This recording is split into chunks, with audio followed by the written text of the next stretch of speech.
আসসালামু আলাইকুম বন্ধুরা, AEF অপশন ইউটিউব চ্যানেলে আজকের এই ক্লাসে আপনাদের সবাইকে স্বাগতম। আজকে যে বিষয় সম্পর্কে আলোচনা করব সেটি হচ্ছে মাইক্রোসফট অফিস এক্সেল প্রোগ্রাম দিয়ে কিভাবে একটি পদ্ধতিতে কোনো স্কুল প্রতিষ্ঠানের শিক্ষার্থীদের যে কোনো পরীক্ষার ফলাফল বাহির করবেন। অর্থাৎ আপনি যদি কোনো পরীক্ষার ফলাফল মাইক্রোসফট অফিস এক্সেল প্রোগ্রাম দিয়ে বাহির করতে চান বা MS এক্সেল প্রোগ্রাম দিয়ে কিভাবে যে কোনো পরীক্ষার ফলাফল তৈরি করা হয় সেটা যদি শিখতে চান তাহলে আজকের এই ক্লাসটি আপনার জন্য।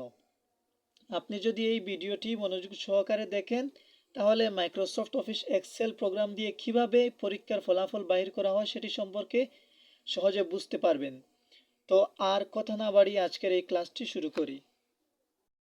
আপনারা একটু মনোযোগ সহকারে এই তালিকার দিকে লক্ষ্য করেন। এখানে আমি কয়েকজন শিক্ষার্থীর নাম এবং রুল সহ এবং কয়েকটি সাবজেক্ট উল্লেখ করেছি এখানে, অর্থাৎ বাংলা থেকে আইসিটি পর্যন্ত, এবং কোন সাবজেক্টে কোন শিক্ষার্থী কত নাম্বার পেয়েছে সেটিও এই জায়গায় উল্লেখ করেছি। আমি এখানে 9 জন শিক্ষার্থীর নাম এখানে উল্লেখ করেছি। আপনারা চাইলে আরও অনেক বেশি শিক্ষার্থীর নাম উল্লেখ করতে পারেন। এখন একটু লক্ষ্য করেন, এই যে প্রথম স্টুডেন্ট ফাহাদের রুল হচ্ছে 1001 এবং সে বাংলা বিষয়ে 86 নাম্বার পেয়েছে, ইংলিশে 98, ম্যাথ 55, আইসিটি 56। অর্থাৎ এইভাবে প্রত্যেকটি শিক্ষার্থী প্রত্যেক সাবজেক্টে কে কত নাম্বার পেয়েছে সেটি এই জায়গায় লেখা আছে। এখন এই জায়গায় আমরা এর টোটাল মার্ক বাহির করতে চাচ্ছি, মোট মার্ক। এখন মোট মার্ক কিভাবে বাহির করব আপনার আগে এই জায়গায় একটু লক্ষ্য করবেন। এখানে মোট 4টি সাবজেক্ট রয়েছে, বাংলা থেকে আইসিটি পর্যন্ত মোট 4টি সাবজেক্ট রয়েছে। মনে রাখবেন, দুইয়ের অধিক সংখ্যা যদি যোগ করতে হয় তাহলে আলাদা একটি ফাংশন রয়েছে, সেটি হচ্ছে সামের মাধ্যমে। এখন আমরা এই 86 থেকে 56 পর্যন্ত আমরা যোগ করব। এখন এই জায়গায় আমরা এই যোগফল বাহির করব। এখন যোগফল বাহির করার জন্য সর্বপ্রথম আমাদেরকে ইকুয়াল টু দিতে হবে। এই ইকুয়াল টু দেওয়ার পর আপনারা এই জায়গায় সাম লিখতে হবে, SUM, সাম লেখার সাথে সাথে একটি বাম সাইডের ফার্স্ট ব্র্যাকেট দিবেন। এখন আমরা এই সাম কেন দিলাম? কারণ আমরা এই 4টি সংখ্যার যোগফল বাহির করব, অর্থাৎ বাংলা থেকে আইসিটি পর্যন্ত এই বিষয়ের মার্কের যোগফল বাহির করব। তাহলে যোগফলের ইংরেজি হচ্ছে সাম। তাহলে আমরা এখানে সাম লিখলাম, প্রথমে ইকুয়াল টু দিলাম, তারপর সাম লিখলাম, লেখার পরে একটি বাম সাইডের ব্র্যাকেট। এখন আমরা এই বাংলা থেকে আইসিটি পর্যন্ত যে মার্কগুলো রয়েছে সেই মার্কগুলো এইভাবে সিলেক্ট করে নিব। বুঝতে পেরেছেন? এই মার্কগুলো সিলেক্ট করার পর আমরা আবার এই ব্র্যাকেটটি ক্লোজ করে দিব। এই যে সাম পরে যে ব্র্যাকেটটি দিয়েছিলাম সেটি ক্লোজ করে দেব। ক্লোজ করে দেওয়ার পর আমরা কিবোর্ড থেকে ইন্টার চাপবো। ইন্টার চাপলে আমাদের ফলাফলটি এসে যাবে। এখানে এই ফাহাদ শিক্ষার্থীর মোট মার্ক হচ্ছে 295। এখন আমরা যদি এই জায়গায় মাউস পয়েন্টার চেপে ধরে নিচের দিকে টানি তাহলে ঠিক একই নিয়মে সবার এই ফলাফলটি, টোটাল মার্কের ফলাফলটি এসে যাবে। এখন আপনারা এই জায়গায় আসেন, এখানে কি লেখা আছে? রেজাল্ট। আমরা চাচ্ছি যে এই মার্ক অনুযায়ী, এই টোটাল মার্ক অনুযায়ী রেজাল্ট বাহির করব।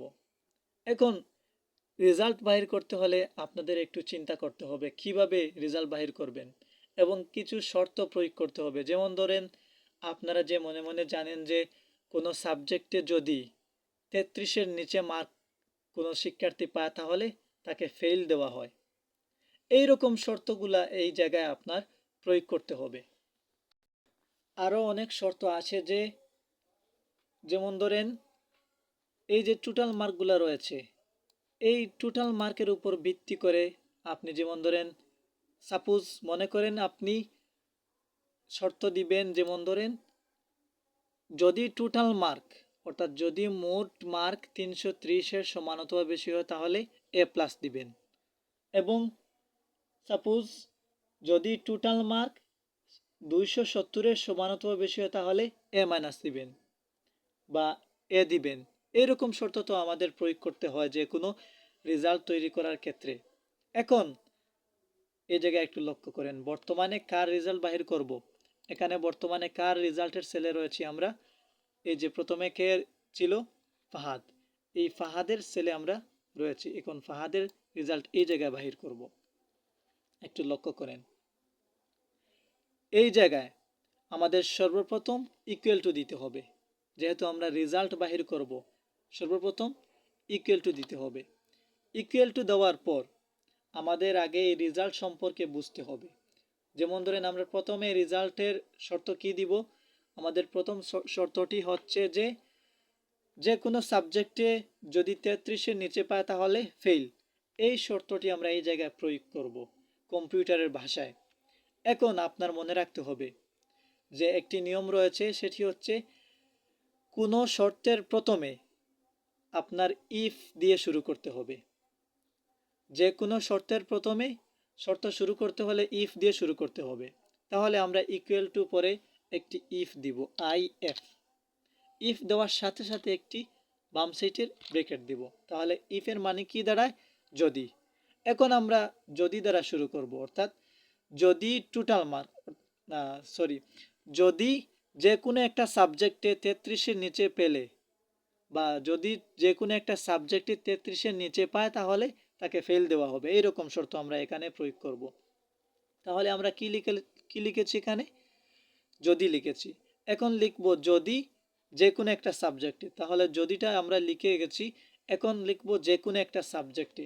তাহলে যে কোনো একটা সাবজেক্টে মানে হচ্ছে এই বাংলা থেকে, এই বাংলার মার্ক থেকে এই ICT মার্ক পর্যন্ত, অর্থাৎ এই মার্কগুলোর ভিতরে যদি কোনো সাবজেক্টে 33-এর নিচে হয় তাহলে তাকে ফেল দেওয়া হবে। অলরেডি আমরা এখানে দেখতে পাচ্ছি কোনো 33-এর নিচে কোনো মার্ক নাই। তাহলে আমরা চাচ্ছি যে এই শর্ত অনুযায়ী প্রত্যেকজন শিক্ষার্থীর রেজাল্ট এইভাবে বাহির হবে। তাহলে আমাদের ফাহাদের ক্ষেত্রেও, এই প্রথম শিক্ষার্থীর ক্ষেত্রেও এই শর্তটি প্রয়োগ করতে হবে। এখন আমরা কি লিখেছি, যদি বাংলা হতে ICT পর্যন্ত, বাংলার মার্ক হতে ICTর মার্ক পর্যন্ত যে কোনো একটা, এই এত পর্যন্ত লিখেছি। এখন আমাদের লেখা বাকি রয়েছে, যেমন ধরেন যে কোনো একটা সাবজেক্টে 33-এর নিচে পেলে ফেল, এইটা আমরা লিখব। এখন আমরা কি লিখেছি, যদি, ইফ মানে যদি F2:I2, অর্থাৎ যদি বাংলা হতে ICT পর্যন্ত, বাংলার মার্ক হতে ICTর মার্ক পর্যন্ত। এখন আমরা লিখব 33-এর নিচে হলে, একটু লক্ষ্য করেন, 33-এর নিচে হলে, 33টা আমাদের মার্কের মধ্যে সর্বনিম্ন মার্ক হচ্ছে 33। তাহলে আরেকটি নিয়ম আপনার মনে রাখতে হবে। একটি নিয়ম তো আপনারা মনে রেখেছেন, যেমন ধরেন যে কোনো শর্তের প্রথমে ইফ দ্বারা শুরু করতে হবে। এবং আরেকটি শর্ত আমি বলি, যদি কোনো শর্তের মধ্যে যদি কোনো সর্বনিম্ন মার্ক থাকে তাহলে এই শর্ত শুরু করতে হলে ইফ দেওয়ার পর, ইফ লেখার পর আপনার মিনিমাম লিখতে হবে। আমরা যেহেতু এই শর্ত লিখব, এই শর্তের মধ্যে কি আছে, সর্বনিম্ন 33 মার্ক রয়েছে। এই 33 মার্কটি হচ্ছে আমাদের মার্কের মধ্যে সর্বনিম্ন। তাহলে এইগুলা লেখার আগে ইফ পরে আমাদের লিখতে হবে MIN, অর্থাৎ মিনিমামের সংক্ষিপ্ত রূপ MIN। এখন লিখলাম, লিখার পর আমাদের বাম সাইডের ব্র্যাকেট ফার্স্ট ব্র্যাকেটটি দিতে হবে। ফার্স্ট ব্র্যাকেট দেওয়ার পর আমাদের এই জায়গায় লিখতে হবে সেম একই নিয়মে, যেমন ধরেন যদি মিনিমাম মানে যদি সর্বনিম্ন। এখন আমরা লিখব যে বাংলার মার্ক হতে ICTর মার্ক পর্যন্ত, বাংলার মার্ক হতে ICTর মার্ক পর্যন্ত, এইভাবে লিখলাম। তাহলে এখন কি লিখেছি, যদি সর্বনিম্ন, মিন হচ্ছে মিনিমামের সংক্ষিপ্ত রূপ, মিনিমাম শব্দের অর্থ হচ্ছে সর্বনিম্ন। তাহলে আমরা কি লিখেছি, যদি সর্বনিম্ন বাংলার মার্ক হতে আইসিটির মার্ক পর্যন্ত 33-এর নিচে হলে, এখন লিখব 33-এর নিচে হলে। এখন কিবোর্ড থেকে আমরা এই লেস দেন চিহ্নটি লিখব। এই লেস দেনের মানে হচ্ছে নিচে বা ছোটো। এই চিহ্নগুলা বাম দিকে নির্দেশ দেয়। যেমন ধরেন এই লেস দেন চিহ্নটি বাম দিকে নির্দেশ দিচ্ছে। এই চিহ্নটি নির্দেশ দিচ্ছে যে এই বাম সাইড অর্থাৎ বাংলার মার্ক হতে আইসিটির মার্ক পর্যন্ত ছোট বা কম, এইটা বোঝার। এখন আমাদের কি লিখতে হবে? 33। এখন আমাদের শর্ত কি দাঁড়াচ্ছে? যদি, ইফ, যদি মিনিমাম মানে যদি সর্বনিম্ন বাংলার মার্ক হতে আইসিটির মার্ক পর্যন্ত 33-এর নিচে হলে। বুঝতে পেরেছেন? এখানে কি 33-এর নিচে হলে অর্থাৎ গেট লেস দেন দ্বারা নিচে বোঝাচ্ছে বা 33-এর কম বোঝাচ্ছে। এখন আপনার আরেকটি নিয়ম মনে রাখতে হবে, যে কোনো মার্ক বা যে কোনো নাম্বারের পরে একটি কমা দিতে হবে। এইভাবে একটি কমা দিতে হবে। তাহলে কয়টি নিয়ম বলেছি? একটি শর্তের মধ্যে কয়টি নিয়ম? 3টি নিয়ম বলেছি। প্রথম নিয়মটি হচ্ছে যে কোনো শর্ত লেখার সময়, শর্ত প্রয়োগের সময় ইফ দ্বারা শুরু করতে হবে। আরেকটি কি? যদি কোনো শর্তের মধ্যে সর্বনিম্ন মার্ক বা সর্বনিম্ন সংখ্যা বোঝায় তাহলে এই শর্তের প্রথমে মিন লিখতে হবে। এবং আরেকটি কি বলেছি?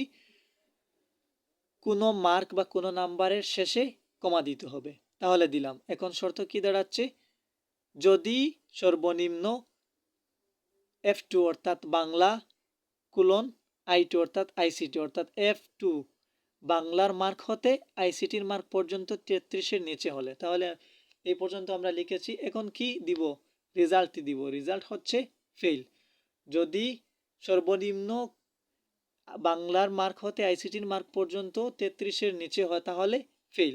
আমরা এই ফেল রেজাল্টটি আমরা দুইটা ইনভার্টেড কমার মাঝখানে দিব। এটি মনে রাখতে হবে। যে কোনো রেজাল্ট দুইটি ইনভার্টেড কমার মাঝখানে লিখতে হয়। তাহলে একটি ইনভার্টেড কমা দিলাম, তারপর ফেল লিখলাম, তারপর আরেকটি ইনভার্টেড কমা দিলাম। এখন আমাদের এই শর্তটি লেখা শেষ। ইফ মানে যদি সর্বনিম্ন বাংলার মার্ক হতে আইসিটির মার্ক পর্যন্ত 33-এর নিচে হয় তাহলে ফেল। এই পর্যন্ত আমাদের লেখা শর্তটি লেখা শেষ। এখন আমরা মেইন শর্তে আসি। এখন তো আমরা রেজাল্ট বাহির করতেছি। এখন আমরা এই টোটাল মার্ক অনুযায়ী, এই যে টোটাল মার্ক বাহির করেছি, এই টোটাল মার্ক অনুযায়ী আমাদের মেইন রেজাল্টগুলো বাহির করতে হবে। কে এ প্লাস পাবে, কে এ মাইনাস পাবে, কে এ পাবে, কে বি পাবে, এইরকম রেজাল্টগুলো আমরা এখানে শর্ত অনুযায়ী বাহির করব। এখন আমরা চাচ্ছি যে এ প্লাস কোন মার্কের উপর দেব? আমরা চাচ্ছি যে যদি টোটাল মার্ক 330-এর সমান অথবা বেশি হয় তাহলে এ প্লাস দিব। অর্থাৎ 330 হলে এবং 330-এর বেশি হলে আমরা এ প্লাস দিব এই শিক্ষার্থীকে। এখন এই শর্ত আমাদের শুরু করতে হবে। তাহলে নিয়ম তো মনে আছে, যে কোনো শর্তের প্রথমে ইফ দ্বারা শুরু করতে হবে। তাহলে ইফ দিলাম, ইফের সাথে সাথে একটি ব্র্যাকেট দিলাম। ব্র্যাকেট দেওয়ার পর এখন আমাদের লিখতে হবে যদি, এখন তো যদি লিখেছি, এখন লিখতে হবে টোটাল মার্ক 330-এর সমান অথবা বেশি হলে এ প্লাস, এইটা লিখতে হবে।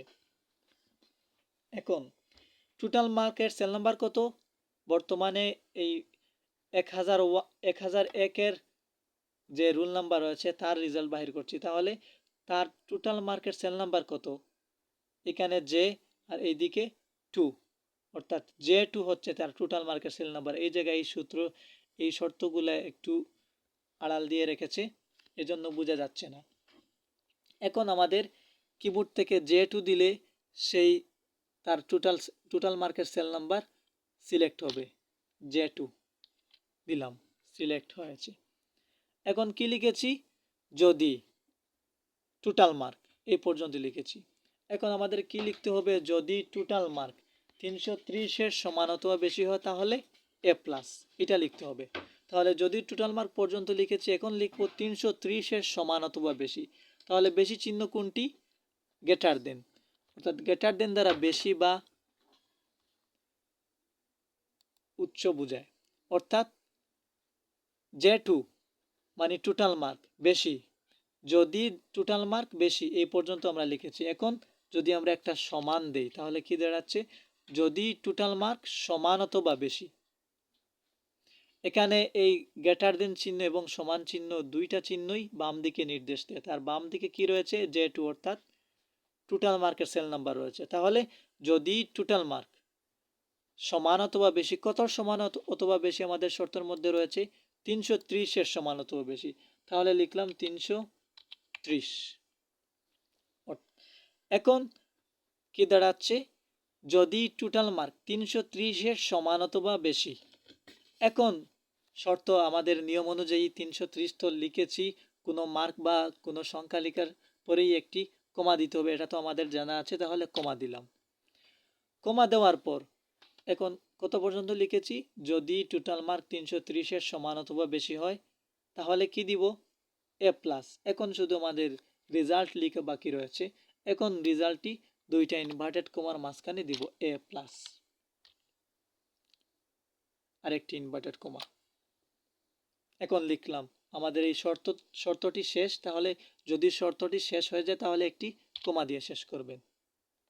তাহলে এই শর্ত অনুযায়ী কি দাঁড়াচ্ছে, যদি টোটাল মার্ক J2 মানে টোটাল মার্ক, যদি টোটাল মার্ক 330-এর সমান অথবা বেশি হয় তাহলে A+। আমাদের প্রথম শর্ত শেষ, আরেকটি শর্ত আমরা দিব। তাহলে আরেকটি শর্ত কি, সেম একই নিয়মে আমাদের লিখতে হবে। আরেকটি শর্ত হচ্ছে, যেমন ধরেন যদি টোটাল মার্ক 300-এর সমান অথবা বেশি হয় তাহলে A দিব, রেজাল্ট A হবে। তাহলে আবার আরেকটি শর্ত লিখবো যেহেতু, তাহলে আবার ইফ দ্বারা শুরু করতে হবে। ইফ লিখলাম, লেখার সাথে সাথে একটি ব্রেকেট, তারপর আবার টোটাল মার্কের সেল নাম্বার J2 লিখলাম। লিখার পরে আমাদের কি লিখতে হবে, 300-এর সমান অথবা বেশি। তাহলে বেশি চিহ্ন অর্থাৎ গ্রেটার দেন, তারপর একটি সমান, তারপর 300 লিখলাম। এখন আপনার তো জানা আছে যে মার্ক লেখার পরে কি দিতে হয়, কমা দিলাম। তারপর কি, সেম একই নিয়মে এইটা যে শর্ত অনুযায়ী লিখেছি। এখন 330 পরে A+ দিয়েছি দুইটা ইনভার্টেড কমার মাঝখানে, ঠিক একই নিয়মে আমাদের শর্ত যেহেতু একই সমান একই, তাহলে একই নিয়মে আমাদের লিখতে হবে। এখন দুইটা ইনভার্টেড কমার মাঝখানে যেহেতু আমাদের রেজাল্ট কি দিব, A দিব। যদি 300-এর যদি টোটাল মার্ক 300-এর সমান অথবা বেশি হয় তাহলে A লিখলাম। এখন শর্তটি আমাদের শেষ। এখন মাইনাসের শর্ত দেব। তাহলে মাইনাসের শর্ত কিভাবে দেব, যদি টোটাল মার্ক 270-এর সমান অথবা বেশি হয় তাহলে A-। এখন আবার লিখব ইফ, আমাদের নিয়ম অনুযায়ী ইফ লিখতে হবে। ইফ লেখার পরেই একটি ব্র্যাকেট। এখন আমাদের লিখতে হবে টোটাল মার্কের সেল নাম্বার J2। যদি টোটাল মার্ক এখন লিখব 270-এর সমান অথবা বেশি। এখন বেশি চিহ্ন, তারপর সমান, অর্থাৎ গ্রেটার দেন সমান। কত এর সমান অথবা বেশি, 270-এর। এখন 270 পরে একটি কমা। এখন আমাদের রেজাল্ট লিখতে হবে, অর্থাৎ বর্তমানের সূত্রটি দাঁড়াচ্ছে গিয়ে, যদি টোটাল মার্ক 270-এর সমান অথবা বেশি হয় তাহলে কি, A+, তাহলে A-, দুইটা ইনভার্টেড কমার মাঝখানে A- দিলাম। এখন আমাদের এই শর্তটি শেষ। তাহলে আরেকটি শর্ত শুরু করব। আরেকটি শর্ত কিসের শর্ত, বি এর শর্ত, যেহেতু আমাদের বি দিতে হবে। তাহলে বি এর শর্ত কি, যদি টোটাল মার্ক 250-এর সমান অথবা বেশি হয় তাহলে বি। ঠিক একই নিয়মে এই শর্তগুলো পূরণ করব। তাহলে একই নিয়মে আমাদের ইফ দিলাম, দেওয়ার পরে একটি বাম সাইডের ব্র্যাকেট, তারপরে কি লিখব, এই total market cell number J2 লেখার পর আমাদের কি লিখতে হবে, গ্রেটার দেন ইকুয়াল 250, অর্থাৎ যদি টোটাল মার্ক 250-এর সমান অথবা বেশি হয় তাহলে কি, বি। এখন 250 পরে একটি কমা, তারপর দুইটা ইনভার্টেড কমার মাঝখানে বি, আরেকটি ইনভার্টেড কমা দিয়ে কমা। এখন আরেকটি শর্ত রয়েছে সি এর শর্ত। তাহলে সি কিভাবে দেব, যদি টোটাল মার্ক 220-এর সমান অথবা বেশি হয় তাহলে সি, এরকম শর্ত দেব। এখন আমাদের সেম একই নিয়মে আবার ইফ দিতে হবে। ইফ দেওয়ার পর একটি বাম সাইডের ব্র্যাকেট, তারপর টোটাল মার্কের সেল নাম্বার বা সেল নাম্বার লিখলে হবে। আমি এতক্ষণ সেল নাম্বার লিখেছি কিবোর্ড দিয়ে। এখন যদি আমরা এই সেল নাম্বারে ক্লিক করি, টোটাল মার্কের সেল নাম্বারে ক্লিক করি, তাহলে এই সেল নাম্বারটি এসে যাবে। তাহলে যদি টোটাল মার্ক 250-এর 220-এর সমান অথবা বেশি হয় তাহলে আমরা সি এর শর্ত কি দিব? যদি টোটাল মার্ক 220-এর সমান অথবা বেশি হয় তাহলে সি। এখন কি লিখব? সমান অথবা বেশি চিহ্ন। তাহলে গ্রেটার দেন ইকুয়াল, সমান অথবা বেশি। কত এর সমান অথবা বেশি? 220 লিখলাম। এখন একটি কমা, তারপর ইনভার্টেড কমা, তারপর কি সি, তারপর আরেকটি ইনভার্টেড কমা। ওকে, আমাদের এই শর্তটিও শেষ, একটি কমা। এখন আরেকটি শর্ত, ডি এর শর্ত রয়েছে। তাহলে ডি এর শর্ত কি লিখব? যদি টোটাল মার্ক 200-এর সমান অথবা বেশি হয় তাহলে ডি। এখন আবার আমাদের ইফ দ্বারা শুরু করতে হবে। ইফ লেখার পর একটি বাম সাইডের ব্র্যাকেট, তারপর টোটাল মার্কের সেল নাম্বার, এখানে ক্লিক করলাম, সেল নাম্বার এসে যাবে। তারপর আমাদের গ্রেটার দেন ইকুয়াল, অর্থাৎ যদি টোটাল মার্ক সমান অথবা বড়, কত এর সমান অথবা বড়? 200। যদি টোটাল মার্ক 200-এর সমান অথবা বেশি হয় তাহলে 200 পরে আমাদের কমা। যদি টোটাল মার্ক 200-এর সমান অথবা বেশি হয় তাহলে কি? ডি। এখন আমাদের ডি লিখতে হবে দুইটা ইনভার্টেড কমার মাঝখানে, লিখলাম ডি, কমা, আমাদের শর্ত শেষ। এখন আমরা তো চাচ্ছি কাউকে ফেল দেওয়ার জন্য। এখন আমাদের সর্বনিম্ন মার্ক কত অ্যাড করেছি? 200 পর্যন্ত সর্বনিম্ন অ্যাড করেছি। এখন কেউ হয়তো 200-এর নিচে পেতে পারে। আমরা চাচ্ছি যে যারা 200 মার্কের নিচে পেয়েছে তাদেরকে ফেল দেওয়ার জন্য। এখন যদি আমরা দুইটা ইনভার্টেড কমার মাঝখানে ফেল দেই,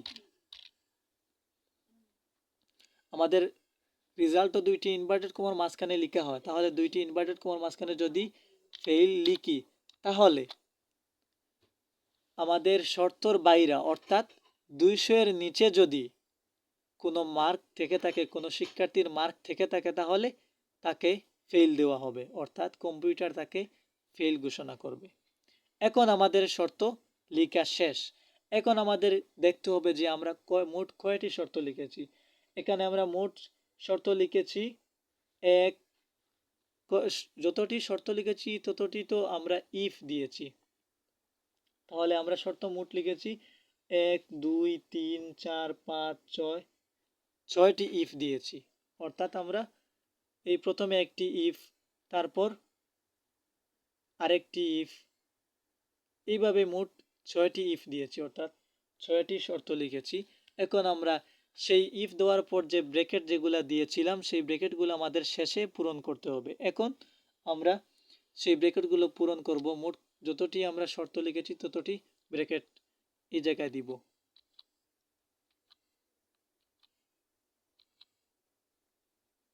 এখন আমরা দিয়েছি কতটি? 5টি। ওকে, তাহলে আমাদের মোট ব্র্যাকেট কতটি হয়েছে? 1 2 3 4 5 6, 7টি আমরা শর্ত লিখেছি, তাহলে 7টি দিতে হবে, আরেকটি, 7টি হয়ে গেছে।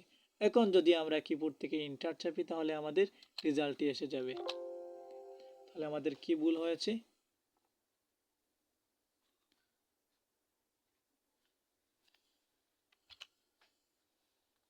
আমাদের রেজাল্ট না আসার কারণ হচ্ছে আমরা এই প্রথম যে শর্তটি লিখেছি সেই শর্তের প্রথমে আমরা যে মিন দিয়েছি, অর্থাৎ মিনিমাম দিয়েছি, মিনিমাম পরে যে একটি ব্র্যাকেট দিয়েছিলাম সেই ব্র্যাকেটটি আমাদের এই জায়গায় পূরণ করার কথা, এই জায়গায় আমরা পূরণ করি না, এজন্য আমাদের রেজাল্টটি আসে নাই। এখন আমাদের এই জায়গায় শর্তটি বা ব্র্যাকেটটি পূরণ করতে হবে, তাহলে পূরণ করলাম। এখন কিবোর্ড থেকে ইন্টার চাপলে আমাদের রেজাল্টটি এসে যাবে। তাহলে আমাদের এই রেজাল্টটি এসেছে। এখন যদি আমরা এই জায়গায় চেপে ধরে নিচের দিকে টানি তাহলে ঠিক একই শর্ত অনুযায়ী আমাদের সবার রেজাল্ট এসে যাবে। তাহলে তিনি ফেল করলেন কেন? কারণ আমরা যে লিখেছি যে 200-এর এই যে আমাদের সূত্রগুলো এই জায়গায় উঠেছে, যেমন ধরো আমরা কি লিখেছি, 200-এর সমান অথবা বেশি হলে ডি, অন্যথায় ফেল লিখেছি। অর্থাৎ 200-এর কম্পিউটার অটোমেটিকলি তো জানে যে 200 পর্যন্ত সর্বনিম্ন লেখা হয়েছে, এর বাইরে হলে এখানে লেখা হয়েছে ফেল। অর্থাৎ এখানে দেখা যাচ্ছে উনি 200-এর নিচে পেয়েছেন, এজন্য ফেল রেজাল্ট এসেছে। তাহলে আজকের এই ক্লাস এই পর্যন্ত। পরবর্তীতে আমি আরও একটি রেজাল্ট সম্পর্কে, অর্থাৎ কিভাবে জিপিএ অনুযায়ী গ্রেড বাহির করবেন, ঠিক একই রকম, অর্থাৎ সেটা এইটা এবং এই রেজাল্ট এবং সেই রেজাল্টের মধ্যে অনেক পার্থক্য রয়েছে। এটি হচ্ছে মার্ক অনুযায়ী, সেটি হচ্ছে জিপিএ অনুযায়ী। অর্থাৎ আপনাদের জন্য সেটিও একটি গুরুত্বপূর্ণ ক্লাস নিয়ে আসব। তাহলে আজকের এই ক্লাস এখানে শেষ। আসসালামু আলাইকুম।